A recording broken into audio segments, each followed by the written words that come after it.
There are more than 4,000 former sub-postmasters who've been told they're eligible for compensation following the Horizon IT scandal. It's been criticised for being too slow. And this morning, the Business and Trade Committee has published a report which recommends the removal of the Post Office's involvement in the process, saying it's not fit for purpose to administer any of the schemes required to make amends. Yes, the committee's chair, Byrne, joins us now. Thank you very much for your time this morning, Mr. Byrne. The report only came out, what, half an hour or so ago. Do you want to just tell us succinctly as you can the key recommendations? Yeah, the payment of redress to former postmasters is frankly a shambles. Only £1 in 5 of the budget for compensation has yet been paid out despite all of this time. So what we're suggesting is that the circus at the post office has got to stop. The post office needs taking out of all of the redress schemes. We need an independent organisation to support some postmasters putting in their claims. And crucially, we propose what we call this Mr. Bates test. Mr. Bates proposed to ministers a legally binding time frame within which claims have got to be offered and then settled. And frankly, that's the only way that I think that we can guarantee that this doesn't drag on and on and on and on. And enough already, basically. We can't go on like this. We've got to get justice done. So, on the issue of taking this out or away from the post office, talk about an independent organisation. What does that look like? Well, we've asked the government to come and tell us what they think it should look like. But, I mean, there's a lot of different options for these things. So government could appoint independent commissioners, for example, to deliver redress. You could set up a very small team that could be part of the Department for Business and Trade. So, you know, we don't want to kind of bind the government's hands. But what we are saying very clearly to the government, and this is a cross-party report, remember, we're saying to the government, look, we cannot go on with this chaos at the top of the post office because it is basically slowing the whole process down. So let's take the post office out of the equation and let's actually set up an independent organisation that provides all the access to things like forensic accounting and legal help and medical records so that sub-postmasters just don't have to go through the three-ring circus that they currently have to go through at the moment just to get justice done. I mean, you've done such a brilliant job on this programme at highlighting what people have had to go through. And I think the country is furious with the stories that they're hearing. But still, we're in this position where only £1 in 5 of the budget for redress is paid out. And it's not good enough, frankly, and we need to get a grip of it. So, very clearly, what's coming across from your recommendations is that this is a time for moving quickly with this. Things need to change quickly.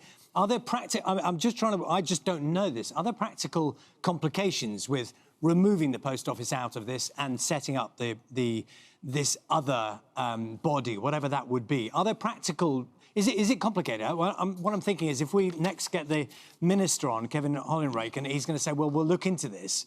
That's precisely what you're saying you don't want to do. You want things done now. Is there a reason why that can't happen immediately?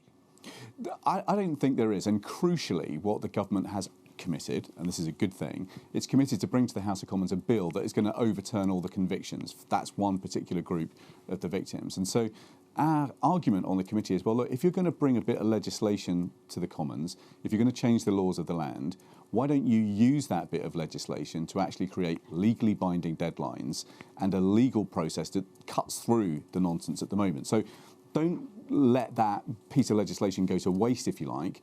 Use it to make sure that we've got the powers on hand to cut through the nonsense.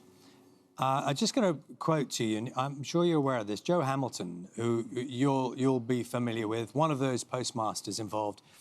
She has accepted a settlement that will pay off her mortgage, she says, and debts. But she says herself she got less than she hoped for. I just go on to say what she said. She said she and her husband accepted the offer. They were exhausted. Said, while I didn't want to walk away, we were just tired. We had debt around our ears, a large mortgage. I think it was the right thing to do. And now she says she feels survivor's guilt because of the time passing, the battle that they have all fought. I think what she says there very much illustrates some of the reasons why it matters even more, why things happen more quickly. I mean, it's just wrong, isn't it? I mean, you've got poor people like Jo who are basically being exhausted into submission. And, you know, when we organised our hearings a couple of weeks ago, we heard from some of the victims' lawyers who said that at the current snail's pace of getting checks in the post, it could still take 1 to 2 years to get all of the redress payments in the post. And I just think that's unacceptable. I mean, there are literally victims who are dying before they see justice. This is one of the biggest miscarriages of justice in British history. And we just cannot go on like this. So, as I say, look, this is a cross-party committee that has come to these recommendations. They're very simple, they're very clear, it will get the job done. And now the ball is in the court of the ministers to come back and say, will they take these recommendations up?